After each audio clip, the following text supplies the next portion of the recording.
Hi friends, this is विवेक। आज हम लोग सॉल्व करने वाले हैं या एक्सप्लेन करने वाले, पहले बेसिक एंड देन सॉल्यूशन पे जाएंगे। सीबीएसई 9 के लाइन्स एंड एंगल कंसेप्ट पे, राइट। लाइन एंड एंगल को समझने के लिए सबसे पहले हम लोग समझेंगे किसको, डायमेंशंस को। किसको समझेंगे? डायमेंशंस को। तो डायमेंशंस क्या होता है? डायमेंशंस वो सेक्शन है जहां से स्पेस में किसी भी एक पॉइंट से जो लाइंस निकलते हैं उनको हम लोग क्या कह सकते हैं? डायमेंशंस कह सकते हैं, राइट। तो मैंने यहाँ पे क्या लिखा, देखिए, it refer to the emerging line. तो मान लिया ये एक स्पेस है, राइट। तो मैं स्पेस को क्या करता हूँ, इस बोर्ड पे समझाता हूँ। मान लिया ये एक स्पेस पे एक पॉइंट है, यहां से अगर एक लाइन निकला तो इसको बोलेंगे वन डायमेंशन। अगर दो लाइन निकला एक साथ तो ये हो गया टू डायमेंशन, और थ्री लाइंस निकला तो ये हो जाएगा थ्री डायमेंशन, राइट। तो इस हिसाब से डायमेंशंस को हम क्या कर सकते हैं? सेग्रीगेट्स कर सकते हैं। तो that is called type of dimension. तो टाइप ऑफ डायमेंशन में सबसे पहला आता है वो है जीरो डायमेंशन। तो डायमेंशन जीरो कब हो सकता है? जब किसी भी पॉइंट से कोई भी रेज ना निकले, लाइक पॉइंट, ठीक है। तो ये क्या बन गया? एक zero dimension, that is point. और you can say the tip of the pen और द मार्कर, ये भी क्या हो गया? एक जीरो डायमेंशन हो गया, राइट। अब आता है वन डायमेंशन पे। तो वन डायमेंशन क्या है? एक पॉइंट से सिर्फ और सिर्फ एक ही लाइन निकलता है तो उसको बोलेंगे वन डायमेंशन। क्या बोलेंगे? One dimension. तो वन डायमेंशन में आपका क्या क्या आता है? पहला आता है लाइन, ठीक है। लाइन क्या होता है? जो दोनों ही साइड इनफाइनाइटली इंक्रीज करता है, मतलब इधर भी जाएगा और इधर भी जाएगा। तो मैं मान लिया ए बी को लिखा और इसको मैं एज अ लाइन रिप्रेजेंट करूंगा तो मैं क्या लिख सकता हूं? ए बी पे लाइक दिस। तो दिस इज कॉल्ड लाइन, ठीक है। सेकेंड पार्ट आता है आपका क्या? रे। रे भी एक क्या है? वन डायमेंशन है, जहां पे एक पॉइंट होगा, दैट इज फिक्स पॉइंट। यहां से सिर्फ एक ही रे निकलेगा तो इसको हम लोग क्या बोलेंगे? रे। मान लिया ये क्या है? पी और ये क्या है? क्यू। तो इसको हम लोग लिखेंगे कैसे? पी क्यू के ऊपर एरो, तो ये क्या कहलाएगा? रे। And the last one is line segment. और लाइन सेगमेंट क्या होता है? जहां पे टू फिक्स पॉइंट होते हैं, जो लाइन है यहां से स्टार्ट हुआ और यहां पे एंड हो गया, तो इसको हम लोग क्या बोलेंगे? Line segment. और इसका रिप्रेजेंटेशन हम कैसे करते हैं? मान लिया ये है एक्स और ये है वाई, तो ये एक्स और वाई के ऊपर ये बार, दैट्स इट। तो this is term to be as one dimension. अब टू डायमेंशन क्या है? जहां पे एक पॉइंट पे आपके क्या निकलेंगे? दो लाइंस निकलते हैं, लाइक दिस।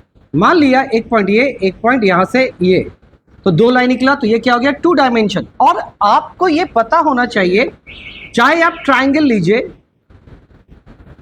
या रेक्टेंगल लीजिए या स्क्वायर लीजिए, रोम्बस लीजिए, ट्रेपेजियम लीजिए, ये सब के सब क्या? Two dimension. क्यों? क्योंकि अगर आप ध्यान से देखिए तो हर एक पॉइंट से कितने लाइन निकल रहे हैं? यहां से दो लाइन, एक इधर और एक इधर, एक इधर और एक इधर, तो ये सब क्या बन गए? टू डायमेंशन बन गए। While we talk of three dimension, तो एक पॉइंट से कितने लाइन निकलने चाहिए? तीन पॉइंट निकलने चाहिए, लाइक क्यूब, क्यूबॉइड, ठीक है। फिर आपका फर्स्ट्रम हो जाएगा, स्पेयर हो जाएगा। तो आप ध्यान से देखिए, एक पॉइंट पे तीन लाइन निकल रहा है, isn't it? यहां से भी तीन, इधर, इधर और इधर। तो हर एक पॉइंट से जब तीन लाइन निकलेगा तो क्या बोलेंगे? थ्री डायमेंशन, ठीक है। Move to the next part of this video. Now अब हम लोग सीखेंगे क्या एंगल क्या होता है। तो when two rays originate from the same end point. मान लिया एक पॉइंट है, यहां से टू रे निकला, तो आपको मैंने थोड़ी देर पहले बताया था कि रे क्या होता है? रे जिसका एक पॉइंट फिक्स होता है और एक इनफाइनाइटली चलता जाए। तो एक पॉइंट से अगर दो रे निकला, इनके बीच में जो गैप होगा इसी को बोलेंगे क्या? एंगल। क्या बोलेंगे? एंगल, ठीक है। और जहां पे दो रे आके मीट करता है, that is this part, and this is the corner, जिसका एक प्रॉपर जो टर्म है वो क्या है? वर्टेक्स। क्या है? Vertex. Hope it is clear. तो ये हो गया क्या? मान लिया ए, ये हो गया ओ, ये हो गया बी। तो यानी कि जो वर्टेक्स है वो कहां पर है? ओ पे है, राइट। तो अब क्वेश्चन ये है कि हम एंगल को रिप्रेजेंट कैसे करते हैं? तो रिप्रेजेंटेशन ऑफ एंगल, तो एंगल कहां पे बना है? ओ पे। कहां पे बना है? ओ पे। तो क्या करेंगे? ए ओ बी, जहां पे एंगल बनेगा वो कहां रहेगा? सेंटर में। कहां रहेगा? सेंटर में। फिर एंगल, या फिर इसको ऐसे लिखिए, फिर ए पहले लिखा था, आप चाहे तो बी ओ ए भी लिख सकते हो। ध्यान से देखिए, ए ओ बी मतलब ये वाला एंगल, या फिर ऐसे भी लिख सकते हो एट एनी केस, राइट। और simple you can write angle O, ऐसे भी लिख सकते हो। और सपोज आपको मेजरमेंट लिखना है तो measure of angle O, right. Hope it is clear. इसके बाद आता है हमारा क्या, टाइप ऑफ एंगल्स पे। तो टाइप ऑफ एंगल में सबसे पहला क्या है, एक्यूट एंगल है। एक्यूट एंगल क्या होता है, acute angles are those angle which is greater than 0 degree and less than 90 degree, right. Fine. तो अभी हम लोग देखेंगे क्या कि यहाँ पे एक्यूट एंगल क्या होता है। देखिए यहाँ पे आपके पास यहाँ पे क्या प्रोटेक्टर है, आप देख रहे हो कि यहाँ पे 0 डिग्री है, 0 डिग्री, और यहाँ पे क्या 90 डिग्री। तो यहाँ से 0 से थोड़ा सा ऊपर से, यानी कि यहाँ से आप यहाँ तक का जो भी एंगल होगा वो क्या होगा, एक्यूट एंगल होगा। यानी कि एक्यूट एंगल को हम लोग अगर सिंबॉलिकली लिखे तो angle should be greater than 0 degree and less than 90 degree, isn't it? तो यानी कि आपका जो बनेगा एंगल वो यहां से लेके यहां तक कहीं भी बन सकता है। That is termed to be as acute angle. When we can write the right angle, तो यहां पे क्या होगा, एंगल का वैल्यू एग्जैक्टली कितना होगा, 90 डिग्री। तो 90 डिग्री क्या आ रहा है, देखिए ये पूरा ये स्ट्रेट ऐसा करके जो रहेगा वो क्या बनेगा आपका, एक राइट एंगल। अब ऑब्ट्यूज एंगल क्या है, एंगल का वैल्यू 90 डिग्री से बड़ा रहेगा और 180 से छोटा रहेगा। व्हाट इट्स मीन, अब देखिए यहां पर 0 डिग्री मैंने नीचे वाले लिए था, पीछे वाले जो है ये वाला 0 है, और यहां पे क्या ये 180 है। तो देखिए यहां से यहां तक क्या था, 90 आ गया। तो 90 से बड़ा मतलब यहां से लेके यहां तक के एंगल्स को हम लोग क्या बोलेंगे, ऑब्ट्यूज एंगल। क्या बोलेंगे, ऑब्ट्यूज एंगल। तो वही मैंने लिखा यहाँ पे, angle should be greater than 90 degree and less then 180 degree. अब हम लोग बात करते हैं स्ट्रेट एंगल का। तो स्ट्रेट एंगल क्या होता है, जब एंगल इज इक्वल टू क्या रहेगा, 180 डिग्री। मींस आपका जो एंगल रहेगा वो कैसा रहेगा, it should be like this. तो ये जो है यहाँ पे कितना एंगल बना आपका, 180 डिग्री। तो ये क्या बन गया आपका, स्ट्रेट एंगल। और इसका बहुत ज्यादा यूज होने वाला है इस चैप्टर पे, ये ध्यान रखिएगा, इसीलिए ये स्पेशल है। नाउ रिफ्लेक्स एंगल क्या होता है, वो एंगल जो 180 से भी बड़ा हो, मतलब कुछ ऐसा, ठीक है। तो आपको जब भी रिफ्लेक्स एंगल बनाना होता है तो ये आपको सिंबल बनाना पड़ेगा। तो मान लीजिए ये क्या है, 180 तो स्ट्रेट एंगल था, इससे भी बड़ा है। तो यानी कि हम कह सकते हैं कि एंगल, इधर लिखता हूं मैं, angle should be greater than 180 degree and less then 360 degree. मतलब ये है कि यहां से लेके यहां तक का कोई भी एंगल रहेगा तो वो क्या कहलाएगा, रिफ्लेक्स एंगल होगा। और कंप्लीट एंगल का और एक नाम क्या है, होल एंगल। क्या नाम है, होल एंगल। मतलब जैसे आप क्या देखते हो, घड़ी की सुई देखते हो, मान लिया एक घड़ी का सुई यहां पर है और ये पूरा घूम के रिटर्न आ गया इसी पोजीशन पे, तो इसको क्या बोलेंगे, कंप्लीट एंगल। तो इसको कैसे लिखेंगे, लाइक दिस। फाइन। और कंप्लीट एंगल का मतलब क्या हुआ, angle should be equal to 360 degree. हाँ, there is a one more angle that is called zero angle, जो मैंने यहां मेंशन नहीं किया। जीरो एंगल मैं बता दे रहा हूं होता क्या है, यानी कि वो एंगल जो स्टार्ट ही नहीं हुआ हो, यानी कि angle is equal to zero. इसको एक स्पेशल नाम दिया गया, that is called zero angle. Hope it is clear. Next आता है आपका क्या, इक्वल एंगल।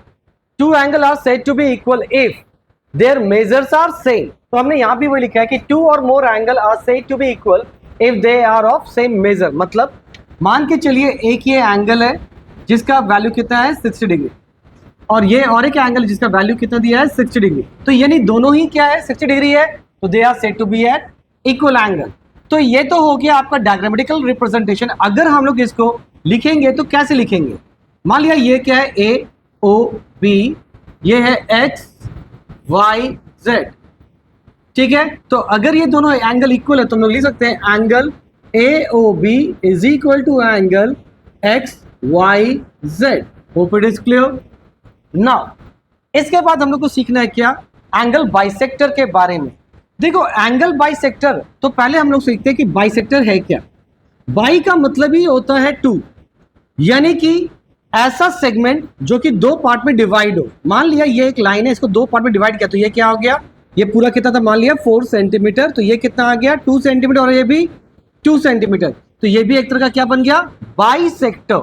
पर ये जो बाइसेक्टर है ये क्या है, लाइन बाइसेक्टर। क्यों? क्योंकि ये लाइन को इक्वली डिवाइड किया। लेकिन अगर एंगल को कोई इक्वली डिवाइड करे तो वो बन जाता है एंगुलर बाइसेक्टर। लाइक मान लिया ये एक एंगल है, यहां पे हमने क्या लिखा है, ये ए है, यहां पे ए इधर कर देते हैं, यहाँ पे कर देते हैं डी या सी कर देते हैं, और ये ए है इधर, और ए सी ये बी, और ये डी कर देते हैं, राइट। अब क्या है देखिए, अरे ए डी, ठीक है, मान लिया कि ये पूरा जो एंगल है ये कितना है 60 डिग्री, और यहाँ पे क्या है A D is said to be bisector. तो ये जो है ए डी, इसको हम क्या कहेंगे, बाइसेक्टर। क्या बोलेंगे, बाइसेक्टर। लेकिन कब, if angle B A D, मतलब ये जो एंगल है B A D should be equal to C A D, मतलब सी ए डी। तो इसका मतलब ये क्या होना चाहिए 30 डिग्री, और ये क्या होना चाहिए 30 degree. Then only A D is said to be as bisector. तो बाइसेक्टर क्या करता है, किसी भी एंगल को इक्वली डिवाइड करता है। तो मान लिया एक एंगल ये है जिसका वैल्यू कितना है, मान के चलिए 100 डिग्री, नहीं इसको मान के चलते 50 डिग्री। तो इसका बाइसेक्टर क्या होगा, जो इसको बीचों बीच कट करेगा, और ये क्या होगा 25 डिग्री, और ये भी क्या हो जाएगा 25 degree. Hope it is clear ना। अब हम लोग बात करते हैं exterior and interior of an angle.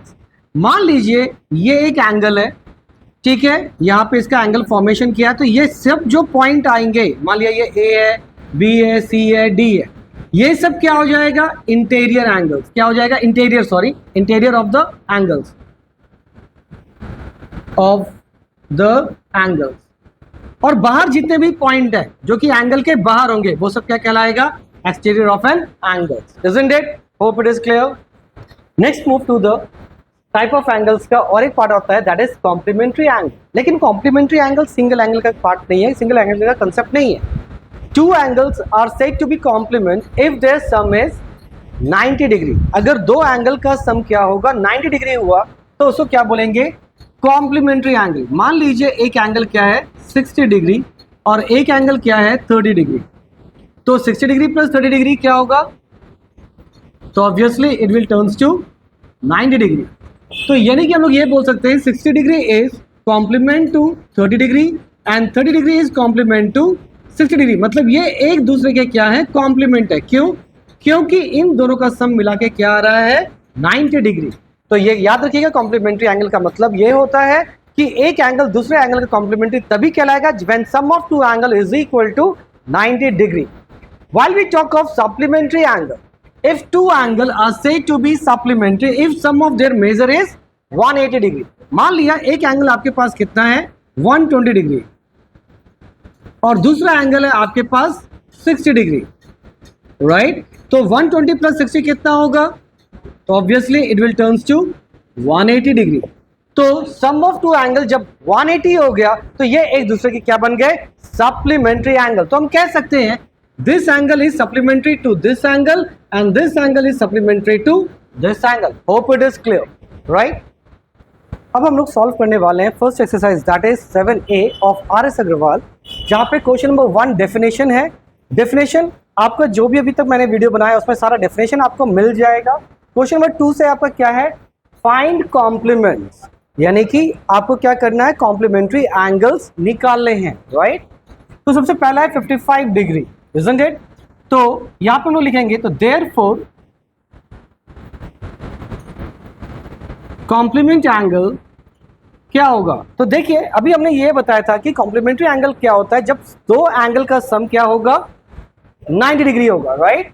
तो यहां पे क्या है, तो कॉम्प्लीमेंट एंगल क्या है, तो यहां पे इसको पहले इस तरह से let complement angle is equal to x according to question या अकॉर्डिंग टू कंसेप्ट भी लिख सकते हैं। एक्स प्लस 55 कितना होना चाहिए, 90 डिग्री होना चाहिए, क्योंकि ये दोनों एंगल का सम 90 होगा तभी ये कॉम्प्लीमेंट होगा एक दूसरे का। तो यहाँ पे आपका क्या हो गया, x is equal to 90 minus 55, minus ये कितना होगा, तो 5 प्लस 5 10, ये हो गया 6 7 8 9 35 डिग्री। तो ये हो गया आपका complement angle. This one is 60 degree, right. 16 degree है तो सबसे पहले लिखेंगे let the complement angle is equal to x according to concept, ठीक है। हम लोग लिख सकते हैं क्या, x प्लस 16, x कभी कॉम्प्लीमेंट होगा जब दोनों का सम 90 होगा, इसलिए इक्वल टू 90 डिग्री। तो x is equal to 90 minus 16, कितना हो गया, 6 प्लस 4 10, ये 2 यानी 74 degree. This is the complement angle. 90 degree है तो यहाँ पे करेंगे अगेन वापस से लेट, ये वाला पार्ट फिर से लिख देंगे, यहाँ पे मैं लिख नहीं रहा तो सीधा से मैं यहाँ पे लिखता हूँ क्या, x plus 90 degree is equal to क्या होना चाहिए, 90 डिग्री होना चाहिए, राइट। तो x इज इक्वल टू क्या होगा, 90 minus 90 which is equal to 0 degree. अब जो लास्ट वाला है वो है 2/3 ऑफ राइट एंगल, और ये काफी इंपॉर्टेंट है, ये जनरली एग्जाम में आता है, राइट। तो 2/3 ऑफ राइट एंगल बोला है, तो यानी कि let the complementary angle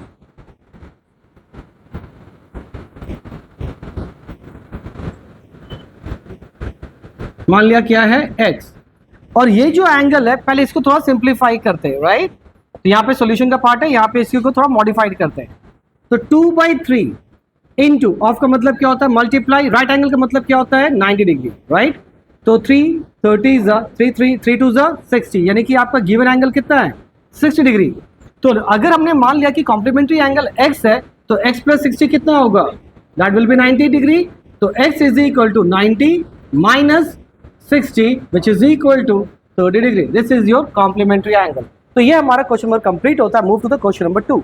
now question number 3 में आपका क्या पूछ रहा है, फाइंड द सप्लीमेंट्री एंगल्स, यानी कि आपके कुछ एंगल्स दिए गए हैं, इसके आपको सप्लीमेंट्री एंगल्स फाइंड करने हैं। तो मैंने मान लिया पहले केस में let the supplementary angle be x। According to concept हम लोग क्या जानते हैं, सम ऑफ टू एंगल क्या होना चाहिए 180 डिग्री। तो यानी कि लिख सकते हैं x plus 42 is equal to 180 degree. तो x is equal to 180 degree minus 42, तो इसका आंसर आ जा रहा है आपका 138, ठीक है। नाउ फिर है 90 डिग्री, तो let the supplementary angle is equal to x। मैं अब शॉर्टकट यूज कर रहा हूं, तो can I write x plus 90 जो गिवन एंगल है एज इट इज सप्लीमेंट्री, तो कितना होगा 180, x is equal to 180 plus 90 उधर जाके क्या होगा minus 90 which is equal to 90 degree. फिर है 1 let the supplementary angle this, और क्वेश्चन क्या है 124। तो can I write x plus 124 is equal to 180 degree, क्योंकि सम ऑफ टू एंगल क्या होगा 180, तो ये बन जाएगा supplementary angle to each other. तो ये हो गया x is equal to 180 degree minus 124, इसको माइनस करके कितना आ रहा है आपका 56 डिग्री। फिर यहां पर आपका क्या दिया है 3/5 ऑफ राइट एंगल, यानी कि 3/5 इंटू ऑफ का मतलब multiply right angle means 90 degree, ठीक है। कैंसिल कीजिए कितना होगा 5 1 5, तो ये हो गया 5 8 40, राइट। 8 3 24, 3 में 3 4 5, ठीक है, यानी 54 डिग्री आया। तो मान लिया कि सप्लीमेंट्री क्या है एंगल x, तो x प्लस 54 कितना होना चाहिए 180। तो अकॉर्डिंग टू कॉन्सेप्ट लिख सकते हैं x plus 54 degree is equal to 180 degree, और x is equal to 180 degree minus 54। तो जब इसको माइनस करेंगे तो हमारा कितना आएगा 126 डिग्री, ठीक है। होप इट इज क्लियर, ठीक है। Move to the next question. Question number 4 में यहाँ पे आपको क्या दिया गया है, आपको क्या करना है फाइंड करना है क्या एंगल को, राइट। पर कौन से एंगल को फाइंड करना है, तो इसमें दो ऑप्शंस दिया हुआ। पहला में दिया है इक्वल टू इट्स कॉम्प्लीमेंट, तो यहाँ पे लिखेंगे पहला, और मैं कॉम्प्लीमेंट एंगल को लिखता हूँ CA से, ठीक है, और सप्लीमेंट एंगल को लिखूंगा SA से, राइट, ताकि कैलकुलेशन मतलब लिखने का पार्ट जो रहे वो कम से कम रहे, अंडरस्टैंडिंग ज्यादा से ज्यादा रहे। तो equal to its complement angle, तो let the complement angle is equal to x, तो देयरफॉर एक्चुअल एंगल भी क्या हो जाएगा, क्योंकि इक्वल है तो ये भी x होगा। तो अकॉर्डिंग टू क्वेश्चन ये अकॉर्डिंग टू कंसेप्ट हम लोग क्या जानते हैं, एंगल का सम किसके साथ, उसके कॉम्प्लीमेंट एंगल के साथ कितना होना चाहिए 90 डिग्री। तो यानी कि ये क्या होगा 2x is equal to 90 degree, और x is equal to 90 degree by 2 which is equal to 45 degree. तो यानी कि आपका एंगल भी x हुआ और उसका कॉम्प्लीमेंट भी 45 हुआ, ठीक है। ये दोनों ही क्या हो रहे हैं 45 डिग्री में आ रहे हैं। फिर सेकंड में क्या फाइंड करना है आपको, एक ऐसा एंगल फाइंड करना है जो कि सप्लीमेंट एंगल के बराबर है। लेट द सप्लीमेंट एंगल क्या मान लिया x, तो देयरफॉर एंगल भी क्या हो जाएगा, क्योंकि क्वेश्चन में मेंशन है कि दोनों इक्वल है, ये भी x हो गया। तो according to concept of supplement angle हम लिख सकते हैं क्या, सम ऑफ टू एंगल का सम कितना होना चाहिए, 180 डिग्री होना चाहिए। तो 2x is equal to 180 degree और x is equal to 180 degree by 2 which is equal to 90 degree. तो यानी कि जो एंगल है वो भी 90 डिग्री है और उसका जो सप्लीमेंट्री है वो भी कितना 90 डिग्री है। Hope it is clear. देखिए क्वेश्चन नंबर 5 क्या है, यहाँ पे लिखा है find the measure of angle which is 36 more than its complement. मान लिया कि आपको क्या करना है, एक कॉम्प्लीमेंट एंगल निकालना है और एक ओरिजिनल एंगल निकालना है जो कि कॉम्प्लीमेंट एंगल से 36 ज्यादा है। तो let the complement angle is x। तो देयरफॉर ओरिजिनल एंगल क्या हो जाएगा, तो देखो क्वेश्चन में क्या लिखा है, जो ओरिजिनल एंगल है वो कॉम्प्लीमेंट एंगल से 36 ज्यादा है, यानी कि x प्लस 36। तो देयरफॉर, या फिर ऐसे लिखिए अकॉर्डिंग टू कंसेप्ट, तो हमारा देखिए कॉम्प्लीमेंट एंगल आ गया, फिर हमारा ओरिजिनल एंगल आ गया, तो दोनों का सम क्या होना चाहिए, इट शुड बी, क्योंकि ये कॉम्प्लीमेंट है तो 90 डिग्री आना चाहिए। तो ये हो गया 2x is equal to 90 degree minus 36।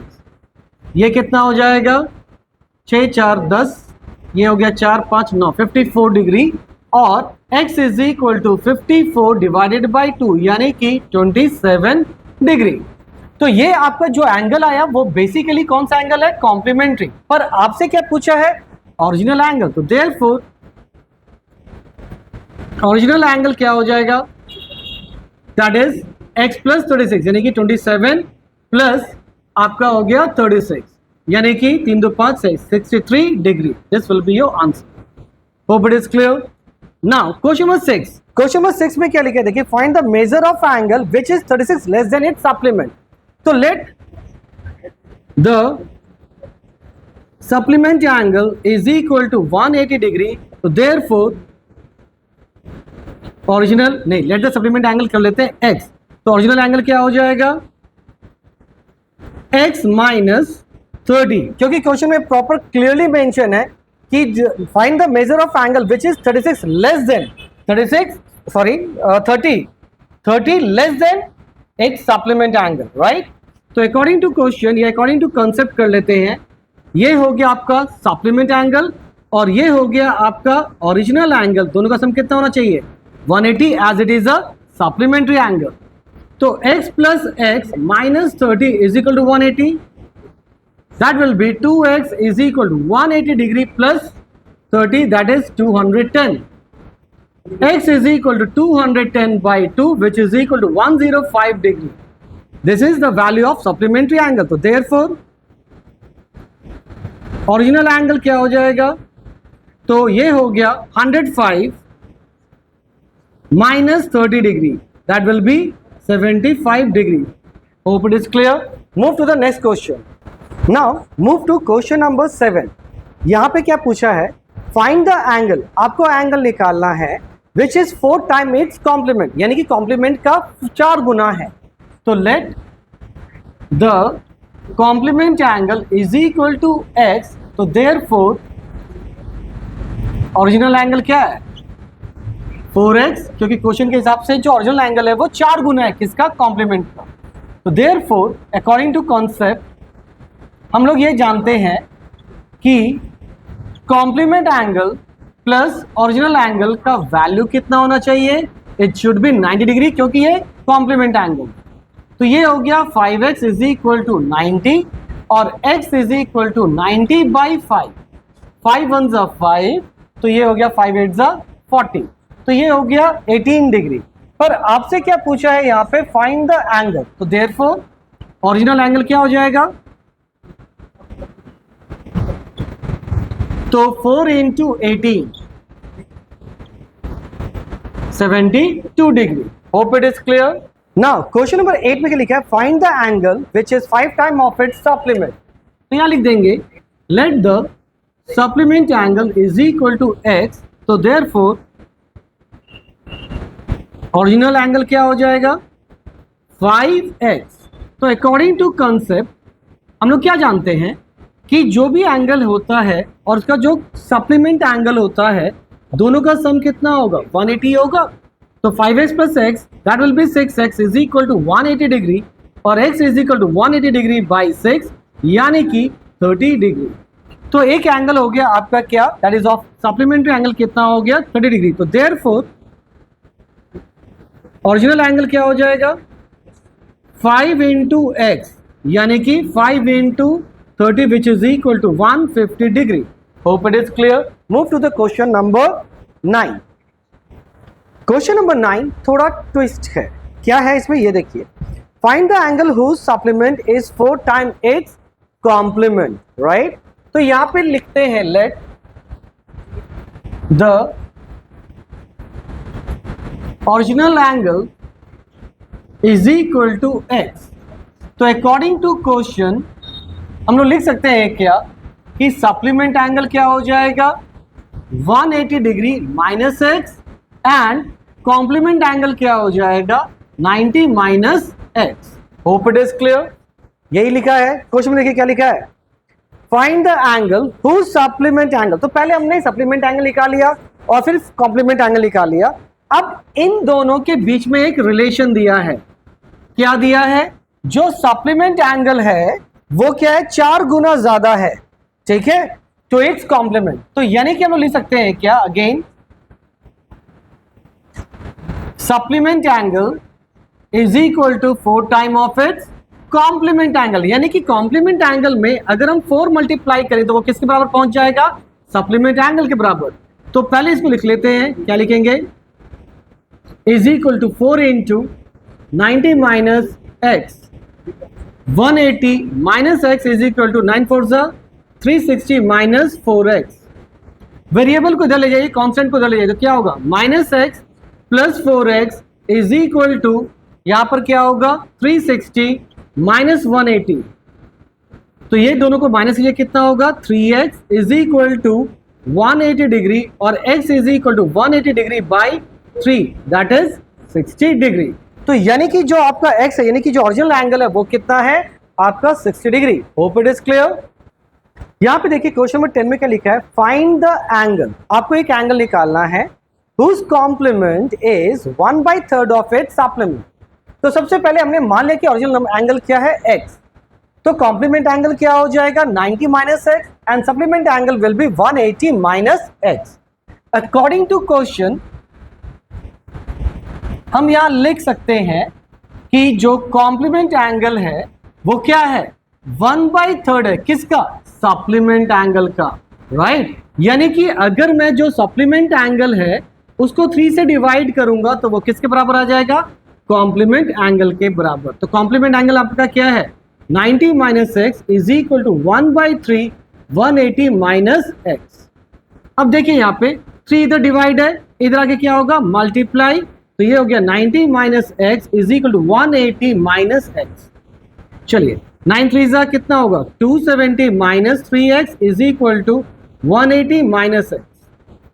अब यहां पर क्या करते हैं हम लोग, जो भी है वेरिएबल को इधर ले जाते हैं और कांस्टेंट को इधर ले जाते हैं, राइट। Let's see this. तो यहां पे क्या हो जाएगा 270 minus 180 is equal to minus x plus 3x, क्योंकि माइनस है इक्वल टू को जंप किया प्लस आया और ये प्लस था इक्वल टू को जंप किया तो माइनस आया, राइट। तो ये दोनों को माइनस किया तो कितना आ जाएगा 90 degree is equal to 2x, तो x is equal to 90 by 2 which is equal to 45 degree. और ये जो x है वही आपका क्या था ओरिजिनल आंसर, ठीक है। तो this is your final answer. Now question number 11 में हमारे पास क्या दिया गया है, क्वेश्चन में रेशियो ऑफ कॉम्प्लीमेंट्री एंगल 4:5। यहाँ पे आपका कॉम्प्लीमेंट्री एंगल दिया है जिसका रेशियो क्या है 4:5। और मैंने आपको पहले भी बताया है कि जब भी रेशियो को अलग कीजिएगा वो किसका फॉर्मेट लेगा, x का। तो let the first complementary angle